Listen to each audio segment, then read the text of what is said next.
All right, let's get right into it. Today, we're going to tackle a question that trips up a lot of investors: multi-cap versus flexi-cap funds. Now, they sound almost identical, right?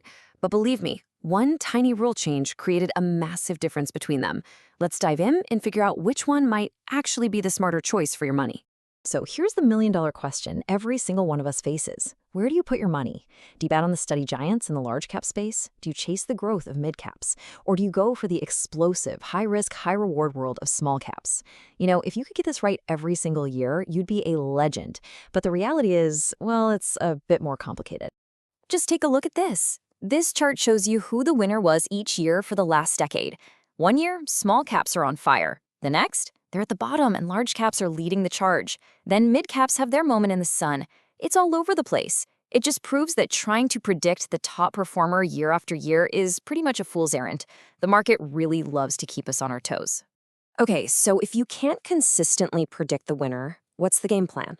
Well, you find a strategy that doesn't force you to pick just one. And that is exactly where multi-cap and flexi-cap funds come into the picture. They were literally created to handle this kind of uncertainty by investing across the whole market. So here's our roadmap for the next few minutes. We'll quickly touch on the market's unpredictability, then define what these two funds really are. We'll get into the critical SEBI rule change that split them apart, compare their strategies head-to-head, look at a 5-year performance test, and wrap it all up with what this means for being a smarter investor.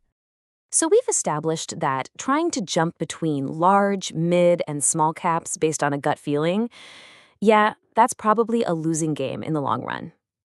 And these two fund categories are designed to be the solution. But, and this is the key part, they go about it in two totally different ways. On the surface, it's pretty simple.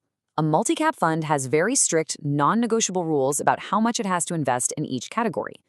A flexi-cap fund, on the other hand, gives the fund manager total freedom to go wherever they see opportunity. But you know what's funny? This clear-cut difference is actually a very recent thing. Yup, this entire debate was basically born from a single update to the rulebook by SEBI, India's market regulator. This happened back in September 2020. And trust me, before that day, the landscape looked completely different. This timeline tells the whole story. See, originally, multi-cap funds just had to have 65% in stocks, but the manager could put that money wherever they wanted. But then, in September 2020, SEBI dropped a bombshell and brought in these rigid new rules. This move basically forced the industry to create a whole new category, flexi-cap, for all the funds that wanted to keep operating with that old freedom. And this is the slide that changes everything. This is the core difference. For multi-cap funds, SEBI now says you must have a minimum of 75% in stocks, and, here's the kicker, at least 25% in large caps, 25% in mid caps, and 25% in small caps. No excuses. Flexi caps, they have a slightly lower 65% equity minimum, and, most importantly, absolutely zero rules on allocation. The manager has total, complete discretion.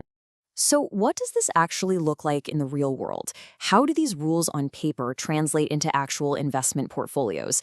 Let's take a look under the hood of two popular funds. The best way to think about it is like this. A flexi-cap fund is really a bet on the fund manager's genius. You're trusting their freedom to make the right calls. A multi-cap fund, that's a bet on a system. It's about enforced discipline and diversification, no matter what the manager's personal view is. And here's that freedom in action. The Parag Parikh Flexicap fund manager has used their complete discretion to pour a whopping 94% of the fund's money into large cap stocks. They're making a huge bet that that's where the best opportunities are right now. Now look at the complete contrast. This is the Nippon India Multicap Fund. It's bound by those strict SEBI rules, and you can see it right here. The allocation is way more balanced. It has to hold significant chunks in mid and small caps because the rules say so. It's a fundamentally different approach built on structure, not just conviction. All right, the all-important question. Which strategy actually paid off better? Did the manager's freedom win out, or did the enforced discipline deliver the goods? Let's check out the 5-year numbers. And wow, the results are pretty telling. Over a 5-year period, the Nippon India Multicap Fund delivered an annualized return of 26.47%. The Parag Parikh Flexicap Fund, 21.33%. Now, that might not sound like a huge gap, but that's a difference of over 5% per year, every single year for 5 years straight. You know, percentages can feel a little abstract. So let's make this real. Let's talk about actual money. What would that 5% difference mean if you had invested 1 lakh rupees 5 years ago? In the multi-cap fund, with its enforced discipline, your 1 lakh would have grown to a very impressive 3,70,000 rupees. And in the Flexicap fund, your investment would have grown to 2,86,000. That is a difference of almost 1 lakh rupees on the exact same investment. It's a perfect example of how small annual differences compound into massive gaps over time. But wait, a truly smart investor knows that high returns are only half of the story. The other half, which is just as important, is figuring out how much risk was taken to get those returns. This is the crucial question, right? Did the fund just get those higher returns because it took on a 10 more risk? Or was it genuinely better at its job on a risk-adjusted basis? Okay, let's look at another top-performing multi-cap fund here.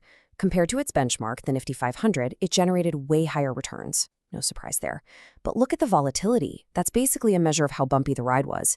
It's almost identical to the benchmark. And the Sharpe ratio, which is kind of like a bang-for-your-buck score for risk, it's dramatically higher. In simple terms, this means it delivered way better returns for pretty much the same amount of risk. That is what smart performance looks like. And maybe this is the real takeaway here. The built-in discipline of a multi-cap fund, the thing that forces it to stay diversified across all market cycles, can give you a structured path that might just lead to a whole lot less worry, especially when the market gets choppy. So as you think about your own investment journey, the question you really need to ask yourself is this. What do you believe in more? The freedom of a star fund manager to navigate the markets on their own, or the built-in discipline of a system that's designed to weather any storm? Your answer to that question will probably tell you everything you need to know.